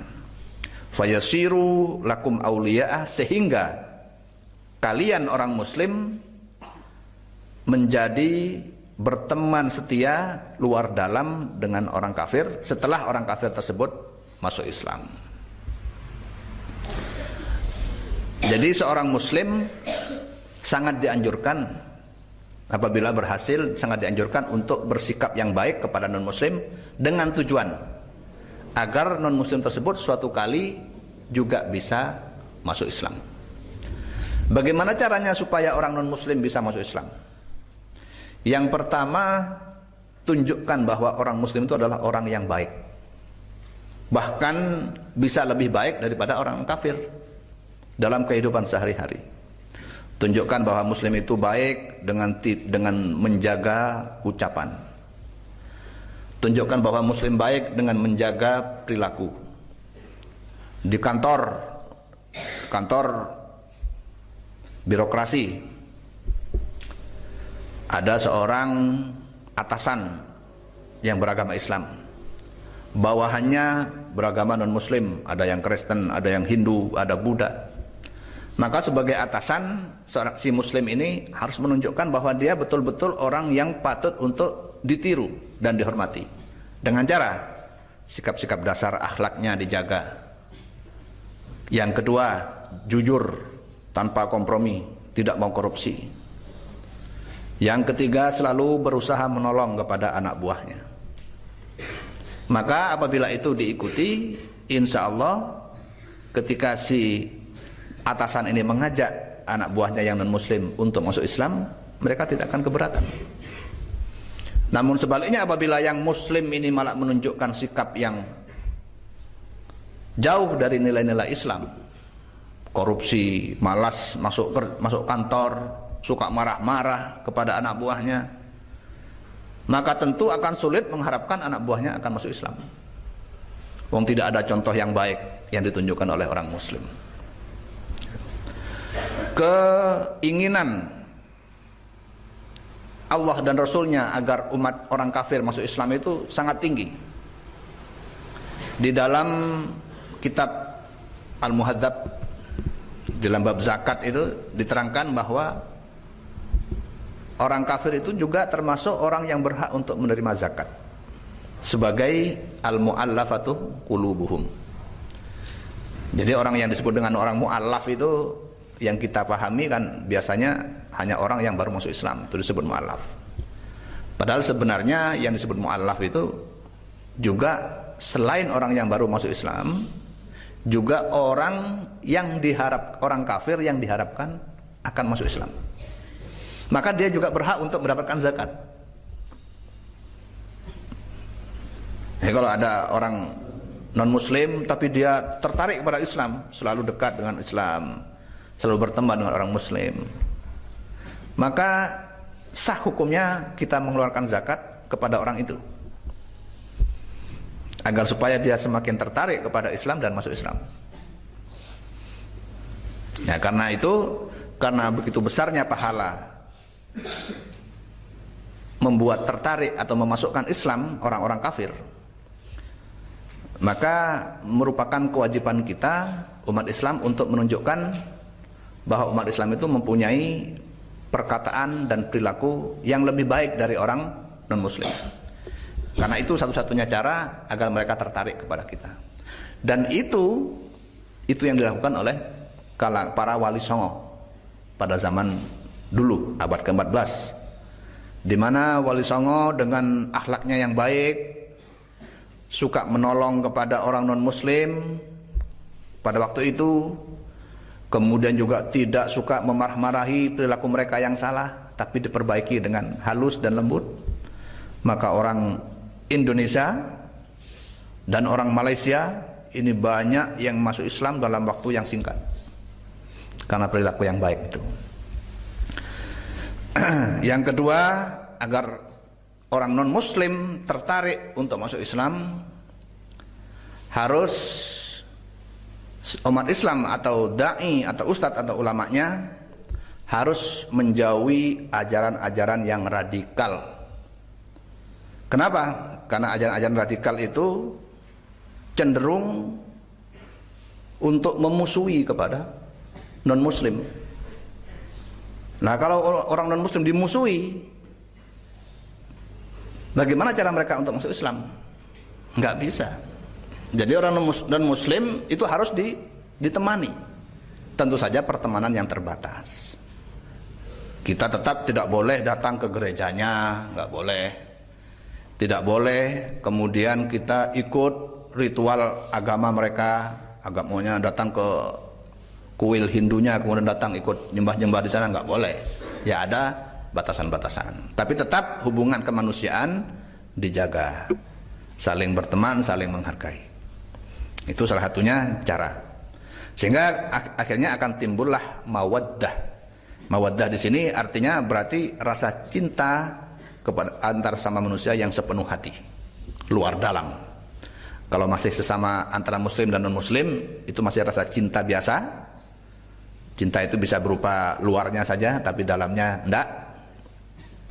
Yang kalau sudah mawaddah, itu berarti rasa cinta yang luar dalam. Tidak ada lagi rahasia di antara keduanya. Wallahu qadirun, wallahu utawi Allah qadirun iku maha kuasa ala dzalika ing atase mengkono mazkur. Allah maha kuasa untuk melakukan itu, yaitu mengislamkan orang-orang kafir. Tapi tentu saja kekuasaan Allah itu selalu melalui perantara. Perantaranya antara lain ya sikap-sikap baik dari umat Islam itu sendiri. Waqad fa'alahu ba'da fathi Makkah. Waqad fa'alahu lan teman-teman ngelakoni sapa Allahu ing dzalik ba'da fathi Makkah, sa'wise penaklukan Mekah. Dan terjadinya konversi atau masuk Islam secara massal di Mekah pernah terjadi pada waktu penaklukan Mekah, di mana ketika Mekah ditaklukkan oleh Rasulullah yang datang dari Madinah datang ke Mekah, maka umat orang kafir yang ada di Mekah secara massal masuk Islam. Dan kebetulan di Indonesia sendiri terjadi hal seperti itu. Umat Islam, umat Hindu dan penganut-penganut ajaran lokal itu masuk Islam secara massal pada zaman Wali Songo. Nah, pada zaman sekarang kenapa kok tidak ada umat Islam yang masuk, orang non Muslim yang masuk Islam secara massal? Karena usahanya kurang. Usahanya kurang itu mulai dari sikap dari non Muslim, orang umat Islam sendiri kurang bagus. Yang kedua juga tidak ada orang Muslim yang mau mengajak non Muslim untuk masuk Islam. Wallahu ghafurun rahimun, wallahu utawi Allah ghafurun iku zat kang maha nyepura. Lahum maring alladzina ma ing barang salafah kang wis dingin apa ma. Orang yang masuk Islam maka segala dosa-dosa masa lalunya akan otomatis diampuni. Rahimun bihim tur maha welas bihim kelawan alladzina adaitum. Juga maha pengasih kepada mereka.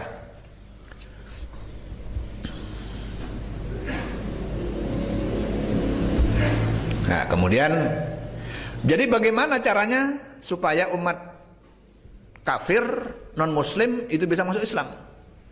Seperti yang saya bilang tadi, caranya harus kita tidak boleh menjauh dari umat non muslim tersebut. Harus bergaul dengan mereka. Bergaul dengan cara yang baik, tunjukkan bahwa umat Islam itu adalah seorang individu yang terbaik yang dipengaruhi oleh ajaran agamanya. Maka kemudian oleh karena itu maka Allah melanjutkan pesan tadi, pesan keinginan syariah untuk memasukkan Islam kepada orang-orang yang non muslim. Salah satu caranya adalah la yanhakumullah. Itu ayat yang ke-8. La yanhakumullahu, orang nyegah, orang ngelarang kum ing sira kabeh Allahu sapa Allah. Anil ladzina, saking wong kafir, saking pira-pira wong akeh. Anil ladzina, saking wong akeh lam yuqatilukum kang ora merangi sapa alladzina kum ing sira kabeh. Minal kufarih, nyatane pira-pira wong kafir. Orang merangi fid dini ing dalam agama.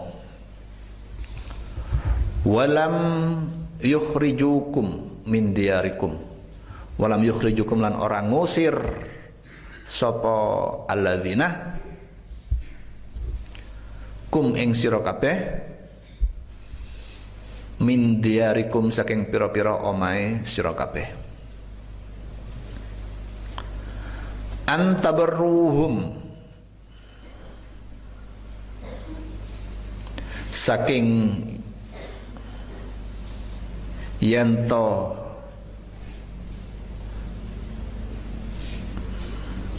gawe bagus sapa sira kabeh hum ing alladzina.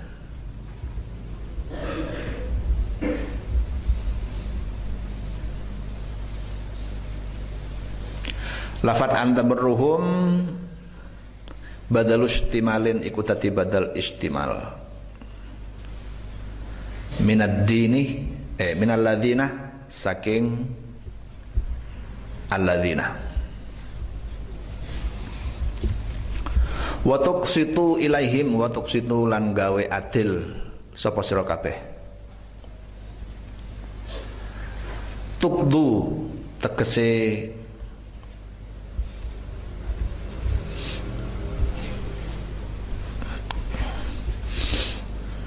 ngadili sira kabeh kelawan adil. Ilaihim maring tugdu tegese ngadili sira kabeh ilaihim maring kufar bil qisti kelawan adil. Ai bil adli tegese kelawan adil. Nah ini harus jadikan pedoman ini ya.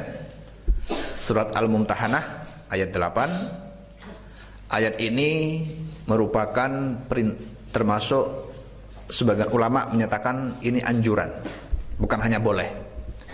Jadi walaupun di sini kata-kata la yanhakum, Allah tidak melarang kalian antabarruhum untuk berbuat baik kepada orang kafir. Tidak melarang, berarti boleh. Namun kalangan ulama mutakhirin seperti Syekh Ali Jum'ah, Mufti Mesir, Syekh Ahmad Thayyib, Syekh Al-Azhar, nah itu menyatakan bahwa ayat ini menyatakan kita memang bukan hanya tidak dilarang, tapi dianjurkan untuk berbuat baik kepada non-muslim itu. Dianjurkan. Asalkan memang non-muslimnya itu baik kepada kita. Tidak berbuat jahat kepada Islam. Terutama orang-orang non-muslim yang ada hubungan dekat dengan kita. Baik hubungan dekat tersebut berupa hubungan kekerabatan. Punya paman non-muslim, punya saudara jauh non-muslim, atau hubungan lokasi tetangga non-muslim, dia baik kepada kita, maka kita harus baik sama dia. Dan baik itu dalam arti minimal kita saling membalas kehormatan. Kalau tetangga kita yang non-muslim itu sering kalau ada acara mengirim berkatnya kepada kita, maka kita balas dengan mengirim berkat ke dia, oleh-oleh. Begitu juga termasuk kedekatan itu, kedekatan ada di kantor, tempat kerja kita. Kita punya kolega kerja non-muslim, atau teman kuliah yang non-muslim, dosen yang non-muslim, maka semua teman-teman yang dekat itu harus kita perlakukan dengan baik. Antabarru, barru itu artinya birrun, seperti birrul walidain, berbuat baik kepada kedua orang tua. Ini kepada birrul kufar, berbuat baik kepada orang kafir, tapi orang kafir tersebut asalkan mereka tidak berbuat jahat kepada kita. Jadi orang muslim tidak boleh menjadi orang sosok yang egois. Orang kafir berbuat baik kepada kita, kita biarkan aja, tidak kita balas. Itu kita menunjukkan kita orang yang egois, tidak tahu berterima kasih. Padahal di dalam Al-Quran sudah dikatakan, sudah diperintahkan, idza huyyitum bitahiyatin fahayyu bi ahsana minha aw rudduha. Apabila kalian dihormati, maka kalian fahayyu bi ahsana minha, maka balaslah penghormatan itu bi ahsana minha dengan penghormatan yang lebih baik, aw rudduha atau minimal sama dengan orang yang menghormati kita. Kalau dalam contoh yang lebih praktis, ada orang mengucapkan assalamualaikum, maka kita balas yang baik, waalaikumsalam warahmatullahi wabarakatuh. Berarti balasannya lebih bagus, lebih banyak. Minimal aurudduha, minimal jawabannya itu sama. Berarti assalamualaikum dibalas dengan waalaikumsalam. Itu contoh yang mudah. Namun contoh yang lebih panjang, misalnya adalah kalau kita sering sakit dijenguk oleh tetangga kita yang non-muslim, maka kita juga harus menjenguk mereka ketika mereka sakit. Kalau dalam keadaan tertentu, dalam keadaan hari raya kita diucapin selamat hari raya oleh mereka, maka menurut ulama, mayoritas ulama mutakhirin, kita juga dibolehkan untuk mengucapkan selamat kepada hari raya mereka. Itu semua ulama sekarang, ya, mulai dari ulama Mesir sampai ulama Yaman itu membolehkan itu. Ulama Yaman termasuk ulama-ulama yang banyak murid-muridnya banyak di Indonesia, seperti Habib Umar bin Hafiz, yang merupakan maha guru dari Habib Mundir Al-Munawar Jakarta, guru dari Habib Jamal Batu, ya, Mubalik itu semua menganjurkan agar bagi orang yang punya hubungan dekat dengan non-muslim dan orang non-muslimnya itu sering berbuat baik pada kita, termasuk sering mengucapkan selamat kepada hari raya kita, hari raya Idul Fitri, Idul Adha, maka kita tidak dilarang untuk membalas hal yang sama. Namun bagi kalian yang tidak punya teman non-muslim, ya nggak usah mengucapkan selamat. Buat apa? Itu menunjukkan satu, sebagai dalilnya apa? Bolehnya itu. Satu, ayat yang ini, ayat yang 8 ini. Al-Mumtahanah ayat 8 menyatakan Allah tidak melarang umat Islam berbuat baik dengan non-muslim. Itu ayatnya kuat. Yang kedua, ayat idza huyyitum bitahiyatin fahayyu bi ahsana minha aw rudduha. Apabila kalian dihormati, diberi penghormatan, itu sifatnya umum oleh siapapun, fahayyu bi ahsana minha, maka balaslah penghormatan tersebut dengan penghormatan yang lebih baik, aw rudduha, atau minimal sama. Yang kedua, kita juga diharuskan oleh Allah untuk watuqsitu ilaihim, untuk berbuat adil kepada non-muslim. Berbuat adil itu bagaimana? Kalau di sini menurut tafsir Jalalain, adil itu di pengadilan. Di pengadilan kita harus tidak boleh membedakan. Kalau yang salah non-muslim, kalau di pengadilan ada dua terdakwa, ada orang yang bermasalah, ada dua orang, satu muslim berperkara dengan orang non-muslim. Tapi bukti-bukti yang kuat itu dipegang oleh yang non-muslim, maka yang non-muslim harus dimenangkan, yang muslimnya harus salah. Nah, itu. Ini terjadi pada zaman Sayyidina Ali, pada zaman Sayyidina Umar, di mana Sayyidina Ali mempunyai perkara masalah jual beli dengan seorang Yahudi atau orang lain, pokoknya yang non-muslim. Nah, sebenarnya Sayyidina Ali yang benar, tapi yang non-muslim ini mempunyai bukti kuat kepemilikan. Maka oleh Sayyidina Umar, yang non-muslim yang dimenangkan karena berdasarkan bukti-bukti yang lebih kuat. Nah, itu termasuk contoh keadilan. Contoh keadilan yang lain adalah kita di dalam menilai itu harus objektif. Orang muslim apabila baik, kita harus nilai baik. Begitu juga orang kafir apabila dia berbuat baik, maka kita harus nilai baik. Sebaliknya kalau ada orang muslim yang tidak baik, ya kita harus nilai tidak baik. Nah, sebagai contoh, banyak orang-orang yang orang-orang kaya non-muslim yang melakukan filantropi, istilahnya. Filantropi itu maksudnya berbakti sosial, mempunyai amal. Seperti contohnya Bill Gates, bos dari Windows itu, Microsoft, yang dia menghibahkan sekitar 50 miliar dolar dana kekayaannya, itu sekitar 600 triliun rupiah, kepada suatu yayasan yang tujuannya untuk membantu mencari obat untuk penyakit-penyakit yang belum bisa ditemukan obatnya di Afrika Selatan, di Afrika. Juga untuk membantu kalangan orang yang miskin, untuk membiayai mereka dalam pendidikan. Nah, bagaimana kita menyikapi itu? Harus kita sikapi dengan positif. Wah, itu berarti baik, harus kita tiru. Segi itunya, segi kebaikan itunya, kedermawanannya. Jangan sampai gara-gara dia bukan orang muslim kemudian percuma dia banyak amalnya, nanti juga masuk neraka. Nggak boleh kita ngomong seperti itu. Oleh Allah sendiri kita tidak dibolehkan untuk melaknat orang kafir dengan menyebut namanya. Kenapa? Karena kita tidak tahu apakah orang kafir ini akan kafir terus-terusan. Siapa tahu nanti dia masuk Islam. Tidak boleh.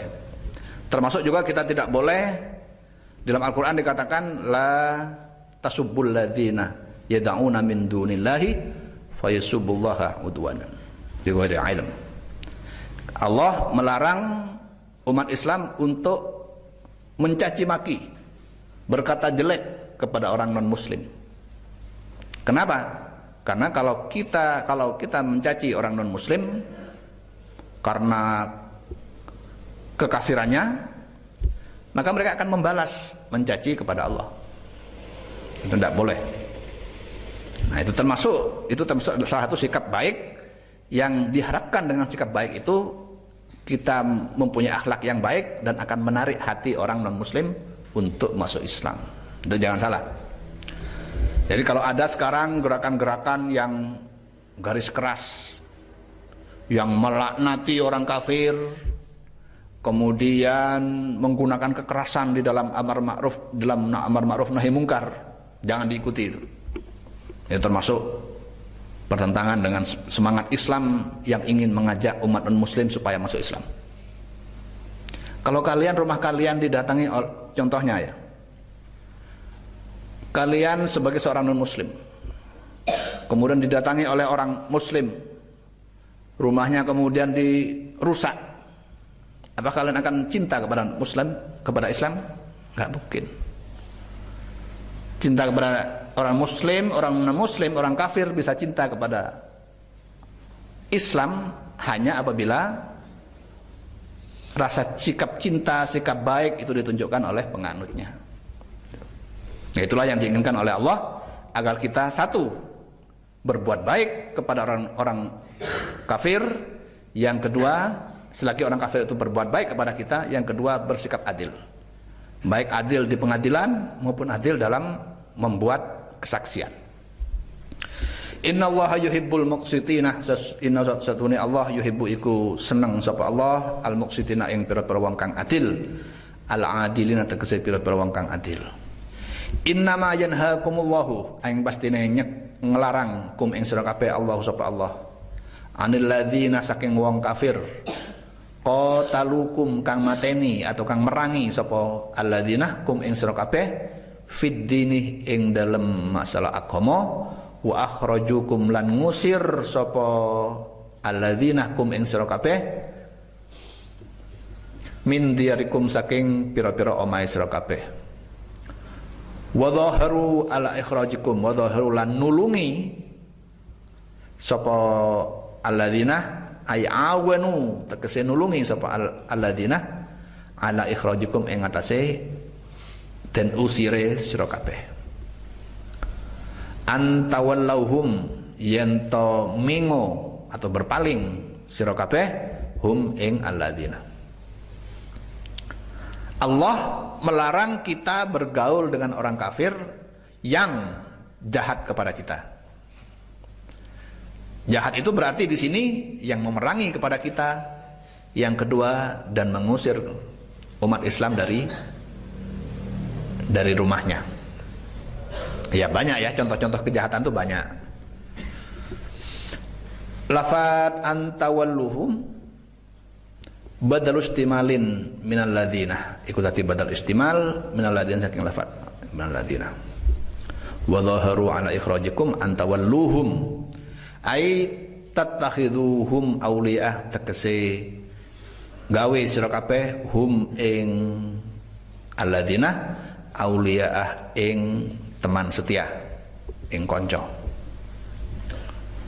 Wa may yatawallahum fa ulaika humudz zalimuna, wa man utawi sapane wong yatawalla kang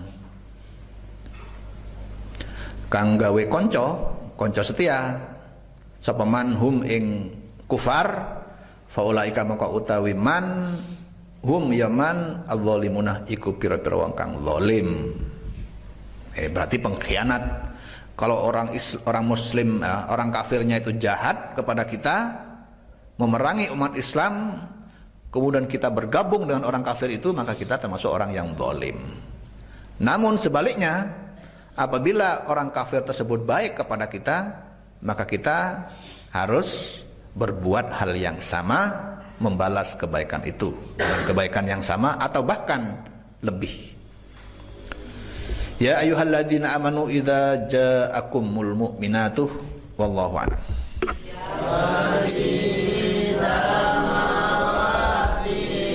Ola dari wa alimna wa atiban ya Rabbi bi husni